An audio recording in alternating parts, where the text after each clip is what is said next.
guys, as you can see, we've planted into a thick kind of farmyard manure.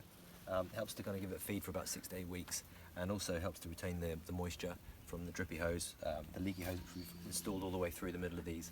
As you know, as I said, we've planted too deep, so we put the hose straight through, and that should just give it the chance to kind of really get feeding while it's established and get the roots going as well. We also top dressed with some grow more, which is just a general fertiliser just to help those roots get fed and hopefully keep this foliage nice and green throughout the year while they establish in their first year. Another top tip, something we always do with some of the newly planted shrubs, we put a bit of grow more in here. So this is kind of just general fertiliser, gives it sort of, as you can see, balanced nutrients for all your garden plants. It's basically just kind of giving all the potassium and the nitrates and things they need to give them a good start and feed those roots. So all you do, just give it a really kind of liberal spread.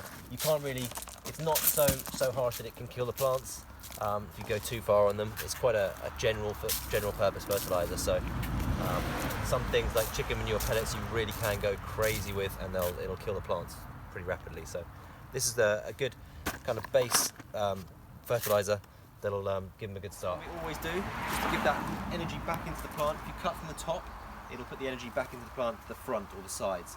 So what we always do to box them in a little bit, make them look nice and shapely, just cut the top like that, maybe even a little bit lower so it goes with the rest of them. All that energy will go back into the plant and push it out this way. If we cut here like I've done here at the fronts, that'll then push the height back up again. So you can really manipulate it to however kind of height or depth you want it. In the first year they'll put on loads of growth, they're very hardy, you can't really kill them, so go as hard as you like on them and these things will just bounce back. Planting location. Remember, these are a screening plant. They can be planted into beds, but the best place for these is in a row or staggered a little bit so you can have a good depth of hedging and some privacy. They can tend to get pretty big and they are pretty fast growing as well, so make sure you don't plant them in the middle of a bed where it's just going to take over its space. These can get up anywhere up to about 7 to 8 meters. Tip number 5, irrigation. Probably one of the most important things we've overlooked on our early planting jobs is irrigation. We thought that we could just hose it down and be off, and we've often learned from our mistakes the hard way.